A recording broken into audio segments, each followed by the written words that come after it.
What's going on, all you minties? This is the Uncanny Omar from Near Mint Condition, and join me today for my top 10 recommended buys, must-reads, or essential buys for the month of December of 2021. That's right, the last month of the year. So, let's do this. And welcome back, everybody.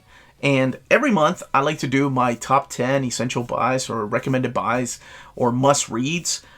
And it's something that I love doing, and it was suggested by you all. And it's just, sometimes it's really hard because I want to include like a couple of extra books in there. But no, I have to stick to my guns and say, well, we're staying with 10.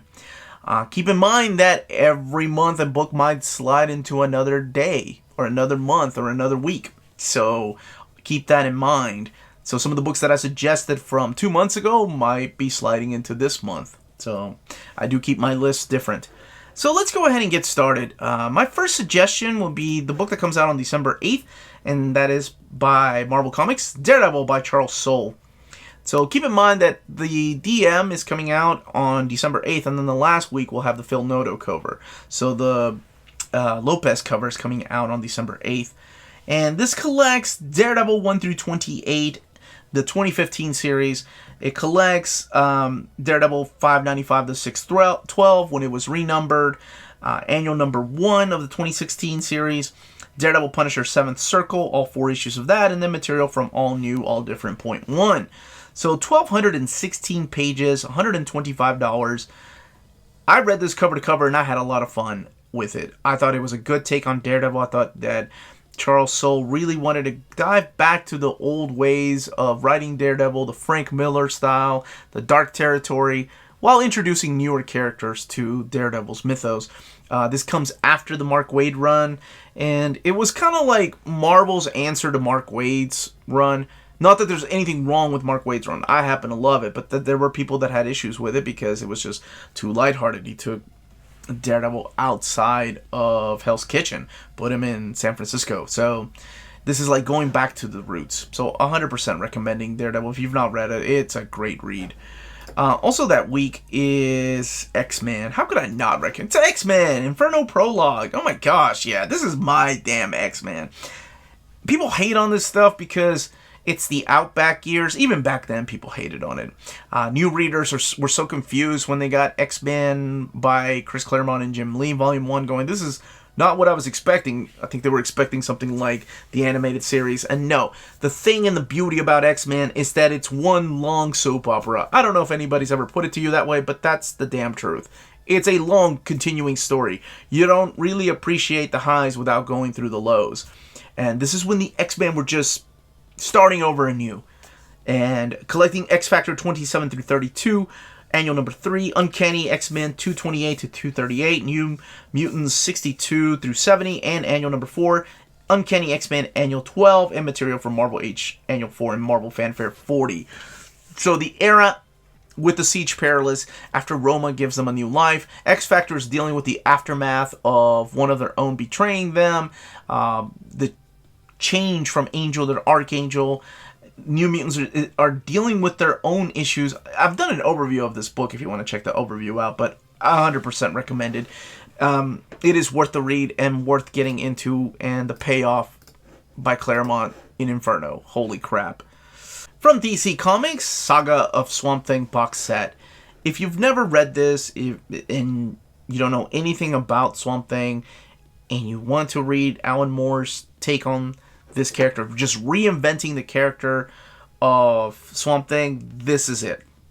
This is before Vertigo. Keep that in mind. This is before Sandman. This is when things were just changing. Not just for DC Comics, but comics in general.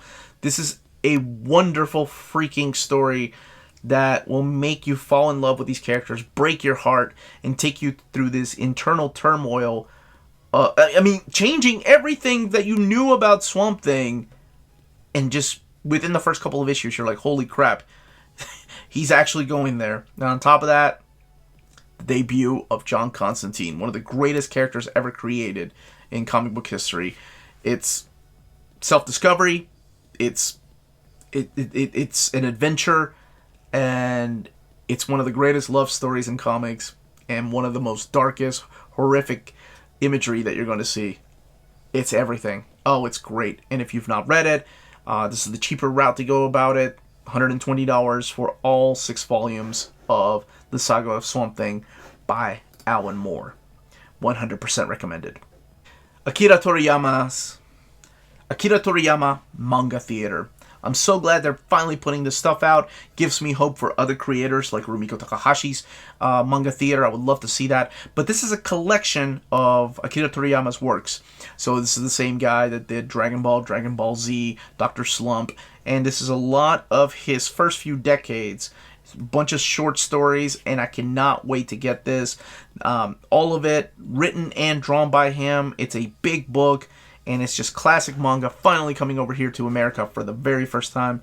Very excited for that collection. Nightwing, Volume 1, Leaping into Light. Of course, yes, this is for me. This is Tom Taylor, Bruno Redondo, and this is their take on Nightwing, collecting issues 78 through 83. It's in hardcover format, so I'm pretty sure there'll be a softcover trade paperback next year. But 160 pages, $24.99. Tom Taylor's a writer that I've just happened to enjoy all his stuff that he's written. And whether it was All New Wolverine, whether it was Injustice, or his Friendly Neighborhood Spider-Man, it's a writer that has just never let me down, and I've been enjoying his takes on characters. This is my favorite DC character, and the stuff that came before this, well, it was okay to say the least. So I'm excited for a new take on him. Spawn, Compendium Volume 2, of course recommending this. Collecting issues 51 through 100, written by Todd McFarlane and Brian Hogan. And while I'm not the biggest fan of Spawn, the story, the art is the reason why I have those library editions, the deluxe hardcovers, and why I wish that they would come back. I love the artwork, whether it was Todd McFarlane working on the book, Greg Capullo, Dwayne Turner working on the book, didn't matter. And so you are going to have a lot of artwork in here by Capullo, inks by McFarlane, there are covers by McFarlane, and then some fill-in issues by Dwayne Turner. So collecting the second half of, my goodness, I can't believe we're actually getting this stuff in compendium format. It's just crazy that the trade paperbacks, the Origins stuff has been out of print for a long time. They teased us as reprints of the Origins hardcovers, and they never came. So 100% recommending it. Does not include the covers. I seriously doubt Volume 2 will, because Volume 1 did not. So I will say that in advance. If you want to check out my overview of the first volume, by all means, please click on the link above. But I did want to warn people again that not to expect the covers on there. A Man's Skin. Published by Ablaze. And this is a newer title. This is all in English. And it's written by Hubert, drawn by Zanzim. I looked at the internal artwork, and that's what captivated me. I love the layout of the panels, the simplicity in the artwork. It reminds me of just some Golden Age comics, not a lot of detail, a lot of fairy tale stuff in here. No idea what this is about, other than the fact that it is a love story. That's all I know. But the cover is creepy. It looks gorgeous. And I'm adding it on my list just for me to check out. So that's why I do these too, so I don't forget about these books. But 100%, I'm recommended this. This book is translated by Ivanka Hennenberger. And it also has a lesson plan and discussion guide. So, I mean, it's a serious book. So I cannot wait to read this. Hopefully I'll get it in before the end of the year. And because every year I do my top 10 favorite reads, top 10 collected editions. Those are 2 different videos, but 100% recommending that. Star Wars by Darth Vader. Star Wars Darth Vader by Charles Soule. Charles Soule is getting a lot of love in this video. That's 2 books I'm recommending with his name. But I started reading this last week. So good, man. Kieran Gillen's run is being reprinted next year. And before Gillen's run, this is coming out. So this takes place after Gillen's run. So collecting Darth Vader 1 through 25, the 2017 series by Charles Soule, as well as Annual Number 2. Annual Number 1 is in that first collection. Again, being reprinted next year. Charles Soule, you have artwork in here and on covers by Mike Deodato Jr. And Giuseppe Camuncoli does a lot of the internal artwork in this phenomenal series. Next up is Spider-Man Life Story. the hardcover collection. This is the oversized hardcover of Spider-Man Life Story. It's a book that I think everybody on the channel fell in love with, whether it was an old reader, new reader, or whether my wife and I reviewed it. I can't remember how many times I've reviewed and talked about this book, but it's amazing. It's Spider-Man aging in real time from the 1960s when he made his first appearance in Amazing Fantasy number 15, all the way up until his 70s when he goes on a quote-unquote final mission. Collecting the first 6 issues, well, the 6-issue miniseries as well as annual number 1. The original idea was to do like different sets of miniseries, so like different decades would be 6 different miniseries, but Marvel was like, well, let's see how this goes.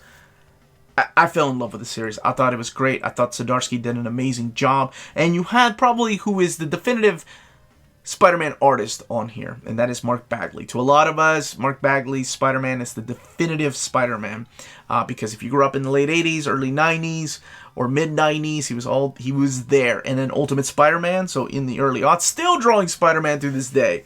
So whether it was Steve Ditko, John Romita, Ross Andrew, John Romita Jr., Todd McFarlane, Eric Larson, you can't deny the fact that I don't think anyone has drawn Spider-Man more than Mark Bagley. Phenomenal artist. And my last suggestion for the month and the year, crazy, this year's just flown by, Green Arrow, The Long Bow Hunters, Omnibus Volume 2, 100% recommending this. Mike Grell's complete run, we are getting everything. 1,480 pages, $150. They are pricey, but it's a big book. So this collects Green Arrow, The Long Bow Hunter Saga. That's the first 6-issue miniseries. This collects Green Arrow 51 through 80, Green Arrow Annuals 4 through 6, Who's Who number 14, Brave and the Bold number 1 through 6, Shadow, Song of the Dragon 1 through 4, and Green Arrow, The Wonder Year 1 through 4. My hope is that they continue this. Like, we keep going with Chuck Dixon's amazing run with Connor Hawke on the title. Then we get Judd Winnick's run, Kevin Smith. Like, just make me more omnis of this stuff. Very underrated. This series, didn't even get enough recognition until we got trade paperbacks of it. And it is finally being wrapped up in omnibus format, and that's how I'm going to end this list. Don't forget to check out our sponsors when all these books come out. CheapGraphicNovels.com, your online home for brand new graphic novels and collected editions up to 50% off cover price. They pride themselves on packaging your books so they arrive safely in an excellent condition, as well as prompt and helpful service. Check out the bargain deals for up to 90% off cover price. CGN is excited to announce that they are now taking pre-orders. They're making it easier for you to ensure that you don't miss out on the hottest releases. CGN is currently running a special promotion for you Minties. If you're a first-time customer, let them know that you were referred by Near Mint Condition at the checkout, and you'll receive a credit for free shipping on your next order. This promotion is valid for U.S. customers only. Cheap Graphic Novels, your source for the hottest books with the kind of deep discount and quality shipping and customer service that will keep you coming back for more. If you live in Europe and are interested in pre-ordering or purchasing Omnis, then you should definitely check out Walt's Comic Shop in Berlin, Germany. They have the cheapest pre-order prices for Marvel and DC big books within the EU. Flat shipping of €9.90 for EU countries, extremely careful and sturdy packaging, emails are answered within 24 hours, and they have a superb selection of new releases and out-of-print books on their website. Just head over to waltzcomicshop.com for more great deals and rare titles. And for a limited time, you can use the code NEARMINTCONDITION, all one word, at the checkout for free shipping to all EU countries with your first order. Walt's Comic Shop, your reliable source for omnis and premium collected editions in Europe. And that was my top 10 list of recommended buys, essential reads, must-buys, or books I just strongly recommend to people for the month of December of 2021. Let me know in the comments down below what your top 10 would be if you are limited to just 10. Again, this was the Uncanny Omar. Thank you all so much for watching. Don't forget to smash that like button, ring that bell for notifications, subscribe if you haven't subscribed yet. Tune into the channel every day. There's a new video. And, more importantly, all of you, stay healthy and safe. Much love.